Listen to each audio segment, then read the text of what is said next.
السلام عليكم ورحمة الله وبركاته. أهلا بيكم في حلقة جديدة من منظومات التحكم الهيدروليك. المرة اللي فاتت اتكلمنا على أجزاء ازاي ان انا اعرف اتعامل مع الزيت، ازاي اختار الزيت اللي موجود عندي، ويعني ايه اصلا كلمة هيدروليك. النهاردة هنتكلم على موضوع جديد شوية، لكن يعتبر برضو من موضوعات المهمة في النظام الهيدروليك، اللي هو الأجزاء الأساسية بتاعتي. الأجزاء الأساسية اللي أنا ببتدي أستخدمها مع الهيدروليك. كل شيء وليه أساسيات التعامل بقى. خلاص احنا خلصنا من الزيت وعرفنا ازاي نختاره، عرفنا ازاي نتعامل معاه. النهاردة هنتكلم على المنظومات نفسها، او ايه هي الحاجات اللي بتبقى موجودة جوه المكنة، وايه هي الحاجات اللي ببتدي اشتغل بيها، وايه الحاجات اللي انا ابتدي اركبها مع بعضيها عشان اوصل لمنظومة. المنظومة ديت منظومة ثابتة بتبتدي تديني الاتجاه اللي انا عايزاه. يعني اخد مجموعة الصمامات دي اركبها مع بعضيها، اوصل للشيء اللي انا عايزاه. ان انا اتحكم مثلا في باب بتاع مترو، في اسانسير، في ونش، في اي شيء مهما كان انا عايزه اتعامل معاه. حتى لو البيبان بتاعه الافران بتاعه الفرن العالي، او اي افران من الافران الكبيره اللي احنا بنعمل فيها عمليه صهر للحديد او المعادن، او عمليه السباكه اللي هي بتاعه المعادن اللي بيبقى موجوده عندي. طيب انا دلوقتي عايزه اعرف ايه هي الاجزاء اللي موجوده جوه المنظومه الهيدروليكيه عشان اعرفها واعرف اتعامل مع كل واحده منهم ازاي. تعالوا معايا بقى كده النهارده نبتدي نشتغل ونشوف هنعمل ايه. اول حاجه موجوده عندي في مكونات النظم الهيدروليكيه، اول حاجه قال لي وحده توليد القدره الهيدروليكيه. يعني ايه؟ احنا قلنا ان انا عندي في حاجه اسمها قدره او وحده توليد هيدروليكيه. طيب الوحده دي عباره عن ايه؟ قال لي دي الوحده اللي بتعمل عمليه توليد للطاقه الهيدروليكيه اللي انا هبتدي اشتغل عليها. طيب الطاقه الهيدروليكيه ديت عشان ابتدي ان انا اشتغل بيها اعمل ايه، او ايه هي المكونات بتاعت الوحده ديت؟ قال لي ان المكونات بتاعت النظم الهيدروليكيه ديت او الوحده اللي موجوده قدام مني ديت دي عباره عن مكونات. دي اللي انا بقول عليها الوحده. طب الوحده دي هل ليها اجزاء بسيطه نبتدي ان احنا نشتغل عليها؟ قال لي اه، بس دي بتبقى موجوده في المكنه في الجزء اللي بيبقى مقفول عليه باب في المكنه من تحت، وبيبقى فيه اللي هو التانك بتاع البنزين، بتاع التانك اللي هو اللي محطوط فيه الزيت اللي احنا بنشتغل عليه. ادي الموتور اللي بيبقى موجود، ادي الزيت والفلاتر والاجزاء اللي بيبقى موجوده. طب انا عايزه اعرف المكونات اللي جوه بالراحه بقى عشان اعرف ارسمها، لان طبعا منظر زي ده انا مش هقدر ان انا ارسمه. ابتدي بقى اشوف ازاي. قال لي اول حاجه موجوده عندي هو عباره عن الخزان او التانك نفسه. يبقى ده اللي هو ايه؟ الخزان. ده الرمز بتاع الخزان. ايه اللي موجود جوه الخزان؟ موجود اول حاجة ادي رمز للموتور، يبقى الام ده اللي هو الموتور. طب الموتور ده في اجزاء تانية من وحدة القدرة موجودة جوه الخزان؟ قال لي اه، مع الخزان والموتور المفروض ان انا موجود معايا حاجة شبه الفلتر، او حاجة بتنقي الزيت اللي موجود عندي دوت من الشوائب. على فكرة الفلتر دوت في عملية التنقية يعني هيبقى مش ضروري قوي معايا، لان في اجزاء تانية بتعمل عملية التصفية. بعد كده المفروض بقى القلب بتاع الوحدة نفسها اللي هو المضخة. المضخة دي أساسية جدا، ما ينفعش ان انا اشغل الوحدة دي كلها من غير، يعني الموتور ما ينفعش، يعني انا ما ينفعش ان انا اقول وحدة قدرة من غير موتور، ما ينفعش اقول وحدة قدرة من غير مضخة، ما ينفعش اقول وحدة قدرة من غير تانك. لكن بالنسبة للمرشح ده عادي انا ممكن ان انا اشيله. طيب ايه تاني من المكونات اللي موجودة عندي؟ موجود عندي اللي هو ده. ايه ده؟ ده صمام تحكم في الضغط عشان اعرف الوحدة اللي موجودة قدام مني ديت عايزة اطلع منها قد ايه. عايزة اطلع منها 30 بار، عايزة اطلع منها 40 بار، 50 بار، 60 بار. يبقى حسب القيمة اللي انا عايزة احطها ببتدي ان انا اظبط الجزء اللي موجود عندي دوت. طب الجزء اللي موجود عندي دوت ابتدي اعمل ايه؟ قال لي مع الجزء اللي موجود عندي دوت المفروض ان هنا هوت في اللي انا بسميها ساعة القياس او بسميه المانومتر. المانومتر اللي موجود عندي ده عشان اتأكد ان القيمة اللي خارجة من صمام الضغط دوت قيمة اللي انا عايزاها. يبقى المكونات اللي موجودة عندي دوت اول حاجة الخزان، ودوت اللي هو المستطيل اللي هو مفتوح من فوق ده. بعد كده في عندي اللي هو الموتور دوت. بعد كده المضخة بعد منها اللي هو صمام الضغط او صمام التحكم في الضغط، وبعد كده مبين القياس. طيب هل الاجزاء ديت مرمية كده مش متوصلة ببعض؟ قال لي لا، دول متوصلين ببعضيهم. ادي اول توصيلة من الصمام لمبين القياس، وفي نفس الوقت الوصلة دي واصلة مع المضخة. طب ما هو الزيت اصلا اللي هيطلع من المضخة لازم يوصل لصمام حد الضغط والمبين عشان اتأكد من القيمة بتاعته، عشان بعد كده يبتدي يطلع على المكنة اللي موجود عندي. يعني معنى كده ان لازم يكون فيه هنا خط اللي هي فتحة بي اللي هي فتحة خروج الزيت. طيب بس كده؟ قال لي لا. طب ما هو الزيت اكيد زي ما هو داخل في زيت راجع، احطه فين؟ قال لي ان فيه عبارة عن انبوبة. الانبوبة دي بتاعت خط الزيت الراجع. طب هل الزيت الراجع ده بيبقى من اتجاه واحد ولا من اكتر من اتجاه؟ قال لي ممكن يبقى من اتجاه واحد وممكن يكون اكتر من اتجاه. يعني هحط هنا ادي فتحة التي، وممكن يكون في فتحة تانية اللي هي هنا اللي انا بسميها تي اي او تي اس، برضو زي ما بيبتدي ان هو يحدد. يبقى دي الرسمة التفصيلية لوحدة القدرة. دي مهمة جدا جدا جدا، والاجزاء بتاعتها مهمة جدا. يبقى دي التركيب بتاع وحدة القدرة اللي موجودة عندي.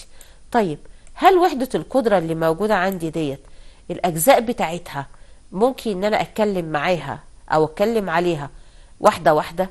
قال لي نتكلم اول حاجة عن الخزان اللي احنا كنا حاطينه وقلنا ان هو مستطيل، وابتدى ان هو من فوق يشيل الخط اللي فوق. ده المكان اللي انا بجمع فيه السائل الهيدروليكي اللي هو الزيت. والحجم بتاع الخزان ده بيعتمد على معدل التدفق بتاع المضخة الهيدروليكية. بمعنى ايه؟ يعني ما ينفعش يكون المضخة اللي قدام مني ديت بتسحب زيت بكميات كبيرة وانا حاطة خزان صغير، يبقى ما ينفعش. يبقى معنى كده ان انا لازم اراعي ان حجم الخزان بالنسبة للمضخة، يبقى لازم اراعي الموضوع ده بالظبط. طب ايه هي المهام بتاعة الخزان ديت؟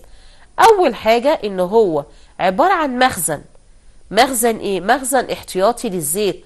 ما هو الزيت كله موجود فيه، وفي نفس الوقت لو انا وانا شغالة ولقيت ان المكنة ناقص لها زيت، فبلاقي في الوقت دوت ان المهمة بتاعة الخزان ان هو يمد الدايرة ديت بالسائل الهيدروليكي اللي موجود عندي، وفي نفس الوقت بيتخلص من الهواء اللي موجود عندي في الزيت. احنا اتفقنا ان من شروط الزيت ان هو يخلص من الفقاعات او الرغاوي ويطلعها فوق الوش. المهمة بتاعة الخزان ان هو يعمل زي عملية تحريك للهواء ده عشان يركنه او ان هو يتخلص منه، او يعمله زي ما بنقول عملية قشط من فوق الوش كده، بحيث ان هو ما يبتديش ان يخش مع الزيت اللي داخل للمكنة. نفس الوقت لو في اي شوائب او حاجة بتبتدي ان هي تتراكم تحت في القاع بتاع الخزان على اساس ان هي ما توصلش للمكنة اللي موجودة عندي. وفي نفس الوقت الخزان ده يعتبر حامل للمضخة. ما هي المضخة هتقف فين؟ يبقى غصب عن لازم ان هي تتثبت على الخزان عشان يبتدي ان هو يشتغل. وفي نفس الوقت ان الخزان ده السائل الهيدروليكي بيبتدي ان هو ينزل للتانك ويبتدي ان هو يطلع تاني، فبالتالي بيعمل عملية تبريد للسائل. يعني السائل السخن طول ما احنا شغالين هي دورة زيت، بيبتدي الزيت ينزل في الخزان ويبتدي يطلع غيره، فبالتالي بيحصل عملية تبريد للسائل اللي موجود عندي ده.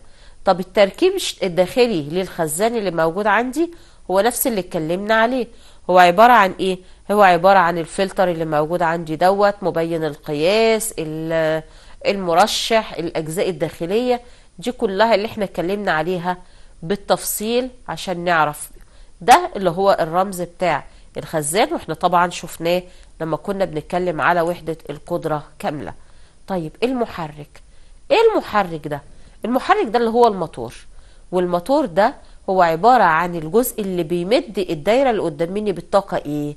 بالطاقة الميكانيكية، يعني بياخد كهرباء وبيديني طاقة ميكانيكية اللي هو ده.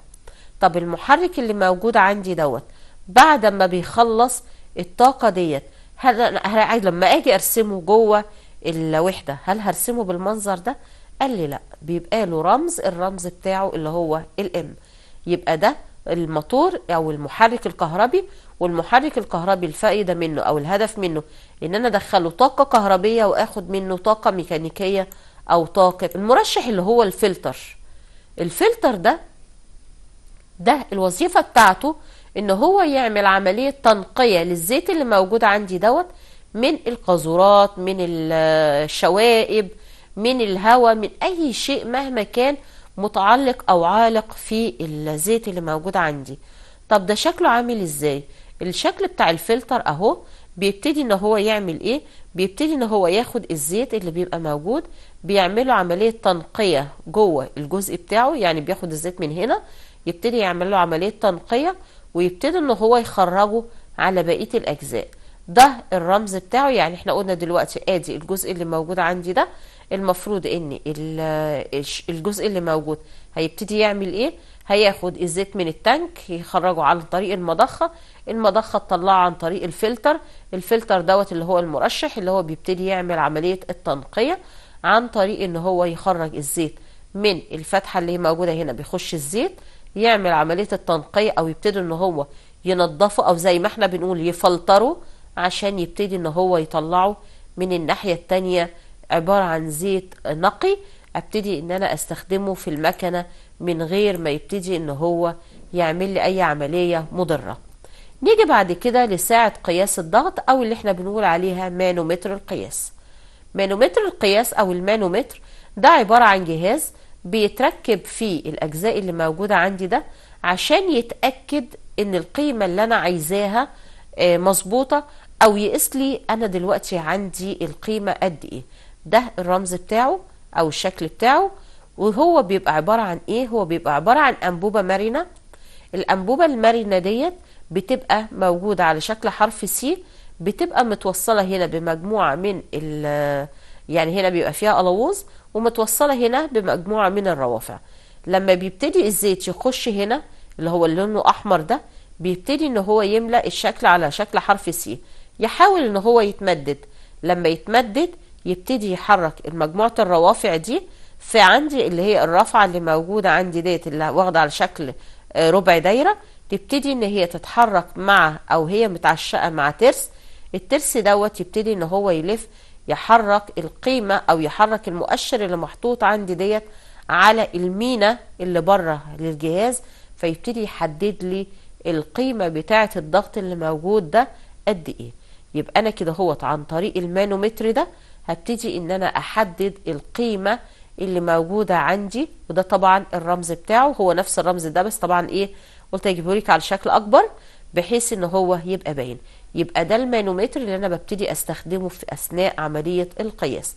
يبقى ده اللي هي الساعة اللي موجودة عندي.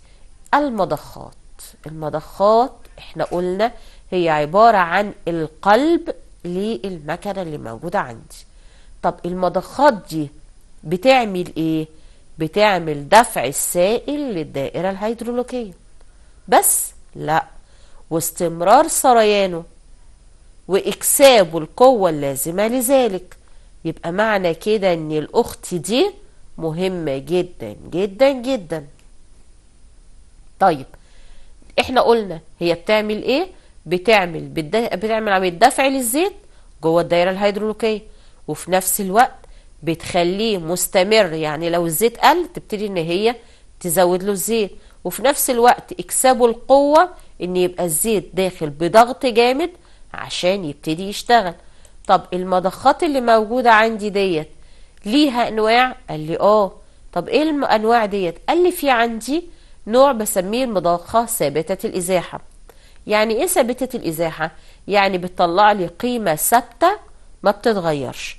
بتطلع 20 بار يبقى هم 20 بار، 30 بار يبقى 30 بار، ما بتتغيرش، يبقى ثابتة الازاحة. دي عبارة عن ايه؟ قال لي ده نوع من انواع الطرمبات او المضخات، بتسحب السائل في اتجاه واحد. يعني تسحبه من التانك وتحدفه على فوق، لكن بحجم معين. بتاخده من التانك توصله لفوق، لكن الحجم بتاعها ثابت، لا تزود بار ولا تقلل بار ولا حتى 1 باسكال. طيب المضخات اللي موجودة عندي ديت، المضخات قال لي بتتقسم حسب الحجم الهندسي الايه. اولا اللي احنا قلنا ثابتة اللي هي الحجم الهندسي او ثابتة الازاحة، وقلنا ديت القيمة بتاعتها بتبقى ثابتة عندي، ما بتبتديش انها تتغير. وفي نوع تاني اللي انا بقول عليها مضخة متغيرة الحجم. يعني ايه؟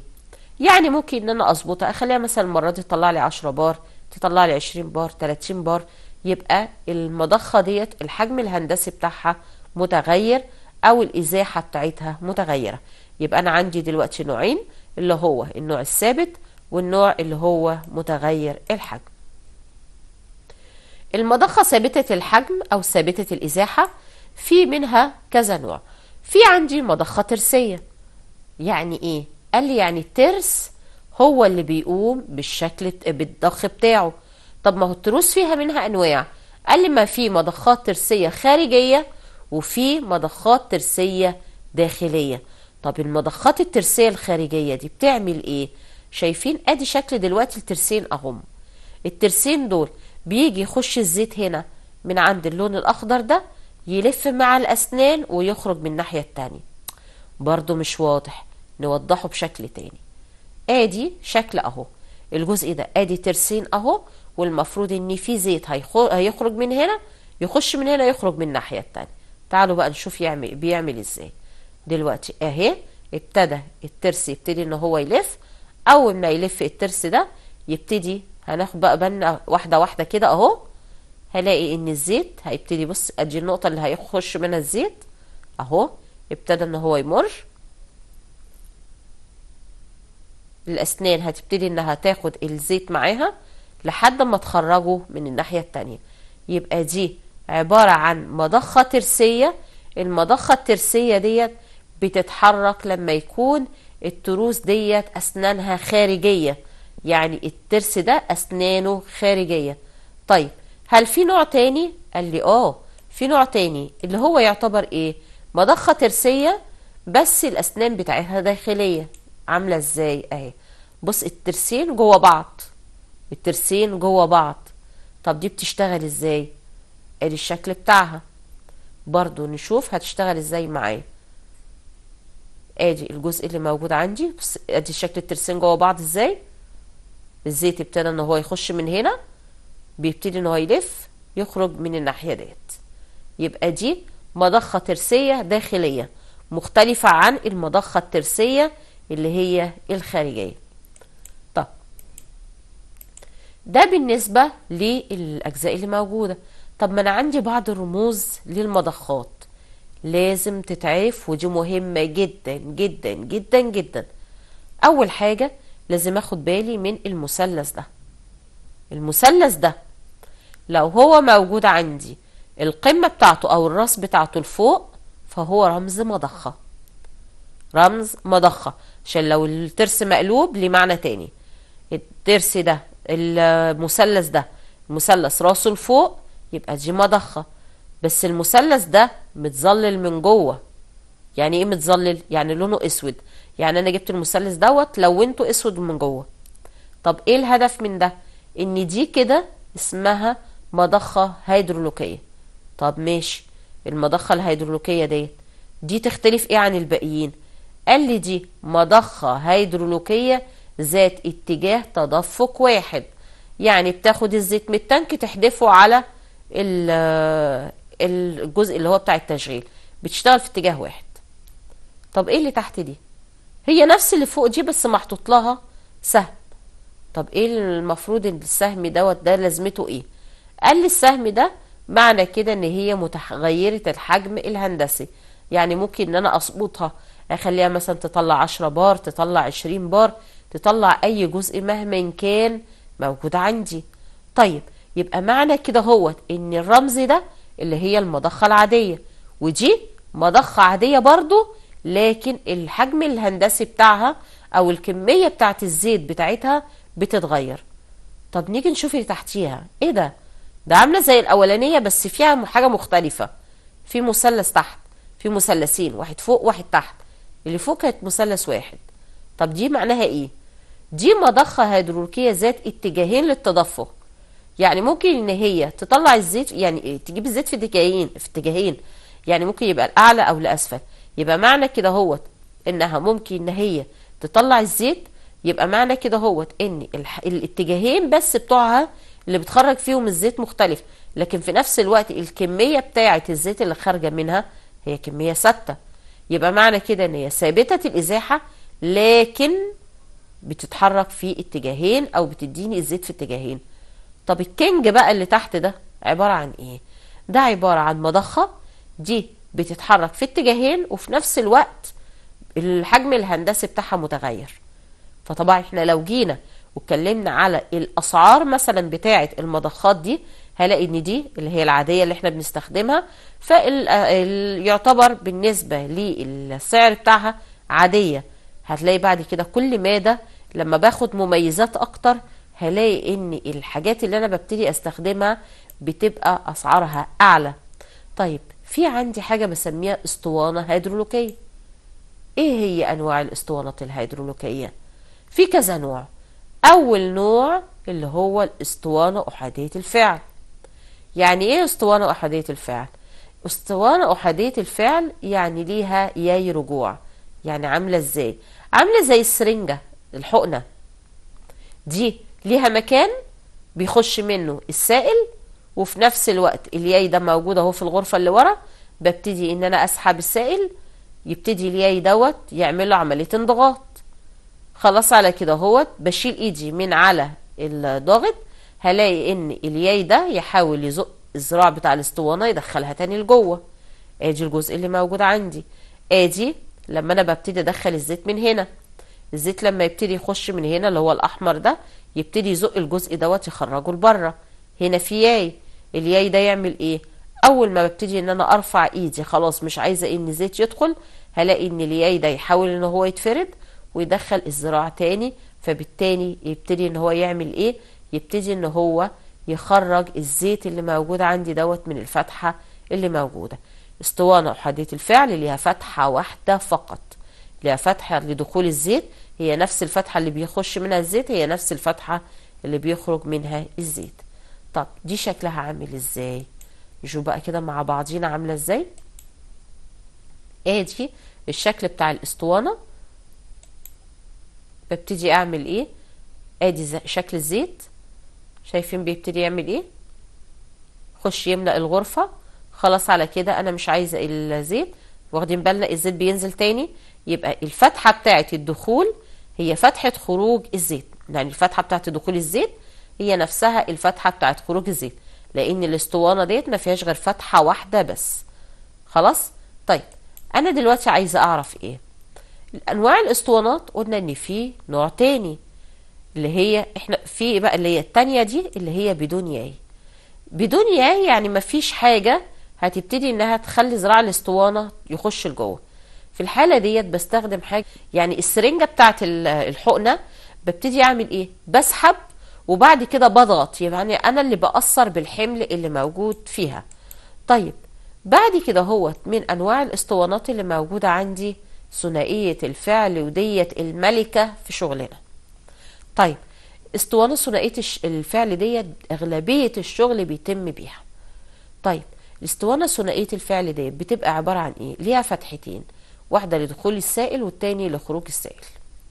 لو انا عايزة ادخل السائل من الفتحة ايه ديت، السائل بيبتدي يخش اللي هو الزيت الهيدروليكي، يبتدي يخش يملأ الفراغ اللي موجود ويزق ذراع الاسطوانة لبره. طب اللون اللبني او الازرق اللي ورا ده، مش ده كان زيت موجود في الاول؟ هينزل منين؟ ينزل من الفتحة بي. يبقى ينزل من الفتحة بي، يبقى معنى كده هو ان هو لما ينزل هنا هينزل فين؟ هينزل على الارض؟ لا، انا عندي وصلة، الوصلة دي بتبتدي ان هي توصل الزيت اللي موجود عندي دوت للتانك تاني. طيب هبتدي ان انا اعمل ايه المرة دي؟ هوصل الزيت هنا اهوت من الوصلة بي، هلاقي ان ذراع الاسطوانة يبتدي ان هو يخش تاني. طب الزيت اللي كان موجود هنا يعمل ايه؟ ينزل عن طريق الفتحة ايه. يبقى معنى كده هوت ان الاسطوانة ثنائية الفعل ديت الاي والبي دول الفتحات بتوع توصيل الزيت او رجوع الزيت اللي هما الاتنين دول. طب بتشتغل ازاي الوصلة اللي قدام مني ديت، او بتشتغل الجزء اللي موجود عندي ده؟ ادي اسطوانة اللي هي ثنائية الفعل، نشوف برضو بتشتغل ازاي. ادي الشكل بتاع الاسطوانة، هنشوف بقى دلوقتي مقطع من جوه هي شغالة ازاي. دلوقتي ادي ذراع الاسطوانة المفروض ان هو بيدخل ويخرج. طيب ادي الشكل بتاعها من جوه، لو الزيت ابتدى ان هو يخش هيبتدي ان هو يعمل ايه؟ اول ما الزيت يدخل هيبتدي ان هو يحرك ذراع الاسطوانة لبره، خلاص يبقى الزيت اللي هيجي من هنا اهو يبتدي ان هو يدفع تاني الجزء اللي موجود عندي. يبقى ديت اللي هي الطريقة بتاعت عمل الاسطوانة اللي هي ثنائية الفعل اللي موجودة عندي. ادي برضو شكل تاني للاسطوانة اللي بالبني دوت، اللي هو المفروض ان السائل الهيدروليكي، ادي السائل الهيدروليكي هيبتدي هنا ان هو يملأ الحيز اللي موجود عندي. اول ما بيوصل للاخر بيبتدي بعد كده ان هو يغير الوضع بتاعه. بتهيألي شكلها هيبقى اوضح. ادي الشكل بتاع الزيت، يبقى ادي الزيت هيبتدي ان هو يخش يملأ الغرفة كلها لحد ما يوصل لحد الاخر. نيجي هنا بقى، المفروض ان هنا يخش زيت تاني. لما يخش الزيت التاني اللي موجود هنا هيبتدي ان هو يزق ذراع الاسطوانة يخليها ترجع تاني زي ما كانت، فبالتالي بص الاقي الزيت ايه؟ يبتدي يخرج من هنا اهو. تمام؟ يبقى دوت اللي هي الاسطوانة اللي هي الثنائية. طيب في تاني ايه انواع من انواع الاسطوانات؟ في عندي الاسطوانة ذات الذراعين. يعني ايه اسطوانة ذات ذراعين؟ يعني اسطوانة ادي دراع وادي التاني. طيب الاسطوانة ثنائية الذراعين ديت بتعمل ايه؟ ببتدي استخدمها لما اكون عايزة اتحكم في مكانين مختلفين في نفس الوقت. بتشتغل ازاي الاسطوانة الثنائية اللي موجودة قدام مني ديت؟ اهي موجودة قدام مننا. ببتدي ان انا ادخل الزيت، تبتدي ان الاسطوانة اهي تبتدي انها تتحرك. طبعا هنا واخدين بالنا ان الذراع هنا ابتدى يخرج وده يدخل، العكس بقى يتم. يبقى ديت اللي هي الاسطوانة اللي هي ذات الذراعين. يبقى دي بتبتدي انها تشتغل معايا عشان اتحكم في اتجاهين مع بعض. طب ادي الرمز بتاعها، شايفين ادي ذراع وادي الذراع التاني ليها، ادي فتحة ايه وفتحة بي. يعني برضو لو انا دخلت الزيت من الجنب ده هلاقي ان ذراع الاسطوانة دوت هيبتدي ان هو يخرج، وده طبعا هيخش بالعكس زي ما طبعا شفنا اللي هي دي. يعني معنى كده ان انا لو ابتديت انا شغالة اهي، لو انا دخلت الزيت من فتحة ايه هلاقي ان ابتدي الذراع يبتدي ان هو يدخل ويخرج حسب القيمة اللي انا عايزاها او حسب الاتجاه اللي انا محتاجاه. طيب ايه بعد كده؟ هو من انواع الاسطوانات برضو اللي هي اسمها تلسكوبية. الاسطوانة التلسكوبية ديت عاملة زي الاريال بتاع التلفزيون. اريال التلفزيون ده عبارة عن اجزاء او اقطار جوه بعضيها.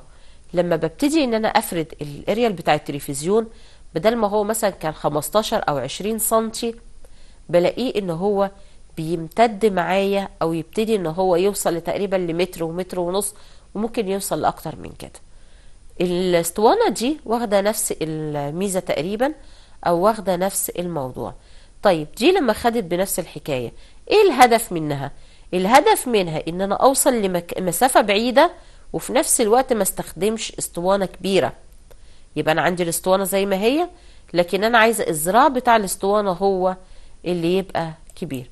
طب دي بتشتغل ازاي؟ ادي الشكل بتاع الاسطوانة اللي موجودة عندي اهي. ادي شكل الاسطوانة. لو انا دخلت الزيت اللي موجود عندي ده، الزيت هيبتدي يعمل ايه؟ هيبتدي ان هو يزق الاسطوانة عادي. طيب انا بقى عايزه اعرف لو هو هيزق الاسطوانه عادي، فين بقى موضوع التلسكوبيه هنا؟ قال لي بص اهو، بيبتدي ان هو يزق الزيت اللي موجود عندي دوت على اساس ان هو يخرج الذراع بتاع الاسطوانه.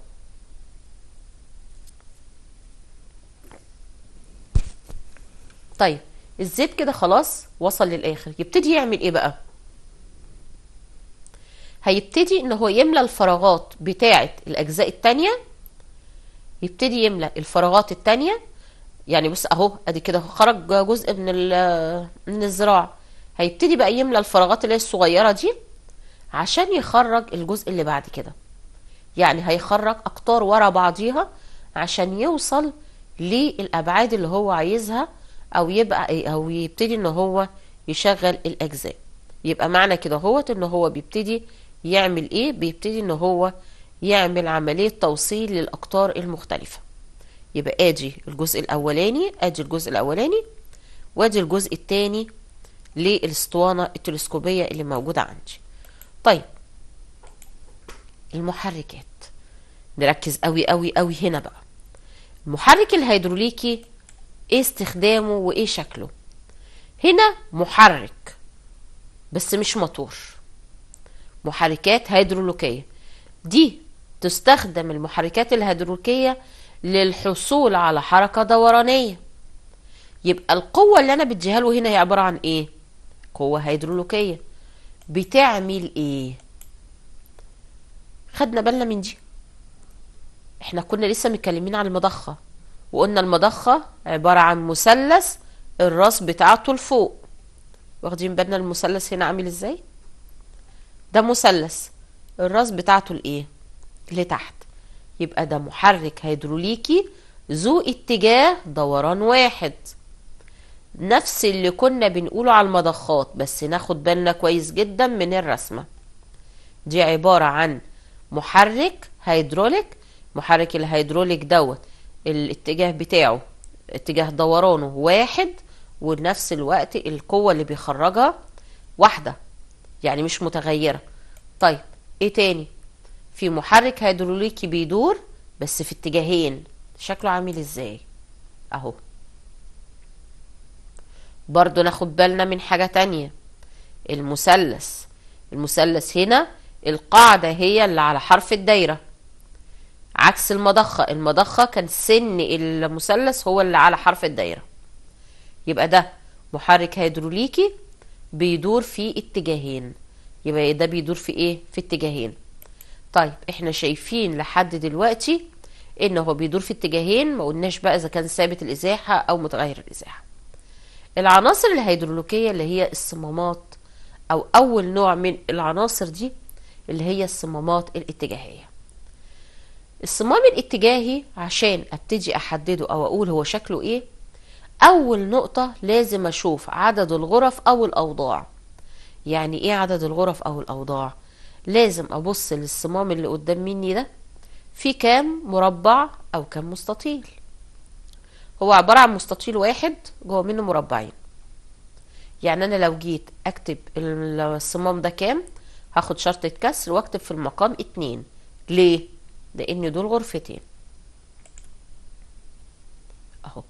يبقى معنى كده ادي غرفة وادي التانية.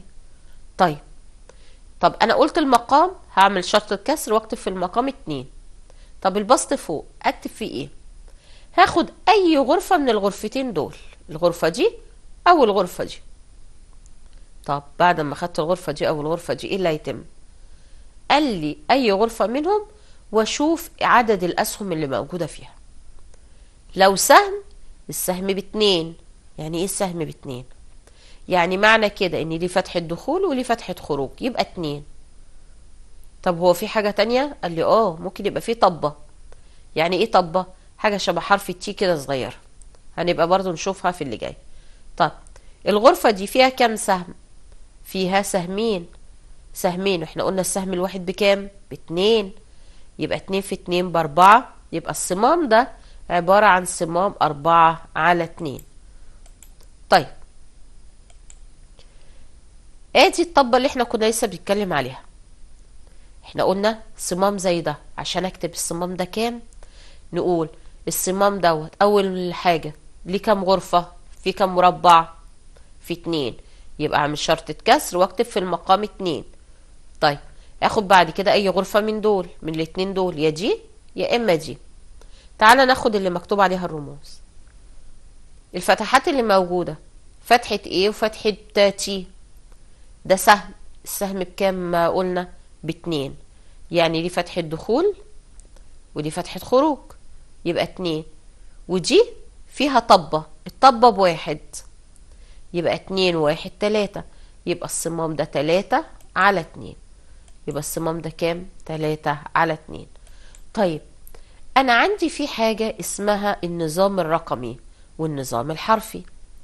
يعني ايه نظام رقمي ويعني ايه نظام حرفي؟ النظام دوت بيقول لي ايه؟ اللي احنا اشتغلنا عليه النهاردة او اللي شفناه هو عبارة عن ان فتحة دخول الزيت اسمها بي، فتحة دخول الزيت بالنسبة للاسطوانة اسمها ايه، الخروج اسمها بي، وفتحات التصريف اسمها اس او ار. دي الحاجات اللي احنا شفناها النهاردة. طيب ايه بقى النظام الايزو ده؟ قال لي ده بدل ما هو بيعملها رموز، لا هو هيعملها ارقام. فقال ان فتحة بي اللي هي بتاعت دخول الزيت هيكتبها 1، هيجي لفتحة ايه هيقول عليها 2، هيجي لفتحة بي وهيقول عليها 4. طب الاس والار، الاس والار اللي هي الفتحات الخروج هتبقى 3 و5. يبقى ديت اللي هو الفرق بين الاتنين. ازاي ان انا احط الدايرة اللي موجودة قدام مني ديت، احطها اذا كانت شغالة بالنظام اللي هو العالمي او اللي هو النظام التاني. طب هنيجي هنا، ده عبارة عن صمام اتجاهي، ده عبارة عن مستطيل، صح؟ المستطيل ده جوه منه كم مربع؟ 2. يبقى هاجي هعمل شرط الكسر واكتب في المقام 2. هاجي بعد كده هاخد اي غرفة منه والطبة ب1. طب هاجي الغرفة الاولانية فيها كم سهم؟ فيها سهم 1، يبقى 2. يبقى 2/2. طب بلاش، مش هاخد الغرفة دي، انا هاخد الغرفة دي. فيها كم طبة؟ ادي 1 2، واحنا قلنا الطبة بكام؟ ب1. يبقى الرمز دوت 2/2. تاني، الصمامات الاتجاهية وانا شغالة اشوف الاول كام غرفة او كام وضع واحطه في المقام. في البسط فوق ابتدي ان انا احدد عدد الفتحات اللي موجودة. عدد الفتحات لو سهم يبقى السهم ب2، لو طبة يبقى الطبة ب1. نيجي اللي تحت ده، الصمام ده كام بقى؟ الصمام ده عبارة عن غرفتين، يبقى شرطة كسر واحط تحت كام؟ 2. هاخد اي غرفة من دول. الغرفة ديت فيها ايه؟ فيها سهم وفيها طبة. السهم ده ب2 والطبة بكام؟ ب1. يبقى 2 و1 3. يبقى الصمام ده 3/2، صمام توجيهي 3/2. خلاص، يبقى احنا دلوقتي عرفنا ده. طب نشوف صمام تاني. الصمام دوت ايه؟ ادي الصمام زي ما اتفقنا غرفتين. طب الغرفتين اللي موجودين عندي شرطة كسر واحط تحت 2. هاخد غرفة من دول، الغرفة ديت يا ده يا ده، ده بنسميه وضع توازي وده بنسميه وضع تقاطع او معاكس. الوضع بتاع ده او ده 1، اخد اي غرفة منهم. هاخد مثلا دي، الغرفة ديت فيها كام سهم؟ فيها 2. الاتنين دوت السهم بكام؟ السهم ب2، في 2 ب4. يبقى الصمام ده كام على كام؟ 4/2. طب ده كم مربع؟ 2. طيب ناخد مربع منهم، ده فيه 2 سهم وفيه طبة، يشتغل. طب يشتغل ده كام؟ ده سهم 2، ادي السهم التاني يبقى 4، وادي طبة يبقى 5، يبقى 5/2. يبقى ديت اللي هي التعريف بتاع الصمام اللي موجود كده. طب نشوف ده بقى ايه ظروفه. الصمام ده قال لي ده بيكون عبارة عن صمام بس فيه حاجة اسمها تحويلة مركزية. يعني ايه تحويلة مركزية؟ ناخد بالنا الصمام ده كام؟ 1 2 3، يبقى في المقام 3. ما هو غرفة 2 3، ادي غرفة تقاطع ودي غرفة توازي ودي الغرفة اللي في النص. فيها طبتين وفيها حاجة كده هو عاملة زي التحويلة، واحنا فعلا بنقول عليها تحويلة. ليه؟ احنا ساعات مثلا نقول ايه، العربية هسخن العربية. هسخن العربية يعني ايه؟ يعني خلي الزيت يلف جوه العربية، لكن في نفس الوقت العربية ما اتحركتش. وهو ده فعلا اللي بيحصل. الزيت بيبتدي ان هو يخش هنا ويبتدي ينزل تاني على المكنة من غير ما يحرك اي حاجة هنا. طيب هعمل ايه هنا؟ زي ما اتفقنا، هاخد اي غرفة من دول، الغرفة دي او دي او دي. طب هاخد دي كام؟ السهم ب2 ودول سهمين، يبقى 4/3. طب ايه رأيك لو انا بصيت لدي؟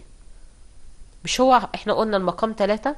ادي طبة 2 ودي برضو فتحة والتانية، يبقى كام فتحة؟ 4/3. يبقى ده صمام ذو تحويلة مركزية 4/3. طب صمام مغلق في الوضع العادي؟ الله، ده احنا اتكلمنا على حاجة تانية بقى. ايه ده؟ هنا الزيت بيبتدي ان هو يخش من هنا وينزل تاني، يعني عامل دورة زيت جوه المكنة. لكن دي مقفولة.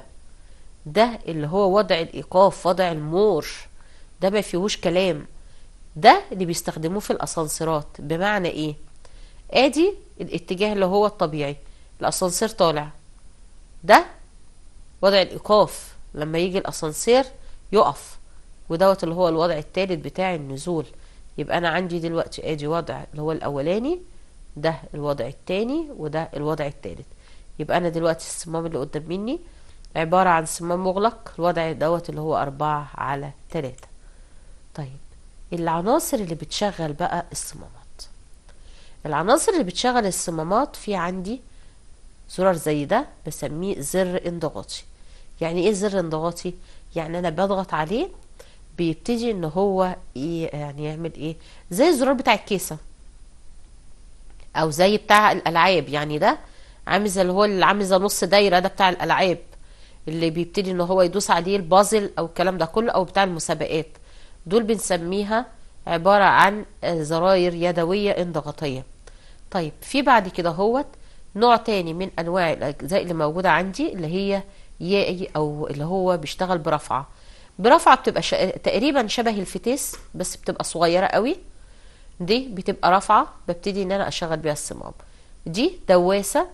الدواسة ديت عاملة زي الدواسة بتاعت ماكينات الخياطة بتاعت زمان، بتاعت الستات كبار، كان ليها زي رجل كده هوت، او دواسة في الارض، او حتى زي الدواسة بتاعت العربية برضو، بتاعت الفرامل او بتاعت البنزين.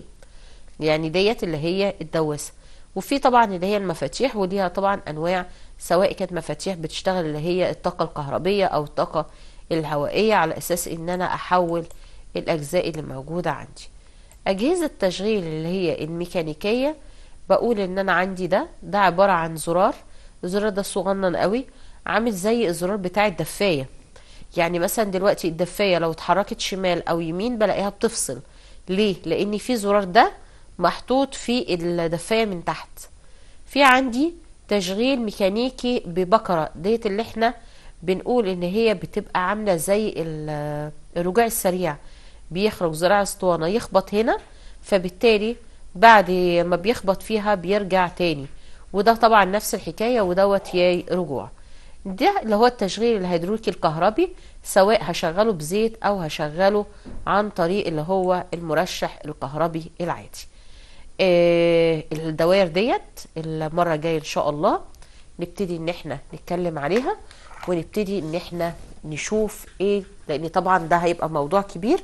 المرة الجاية ان شاء الله نبتدي بقى نشوف الدوائر، وازاي ان انا احول كل اللي احنا قلناه ده ان احنا ندخله في دايرة، ونشغل دايرة، ونوصل بالدايرة ديت للحاجة اللي انا عايزاها.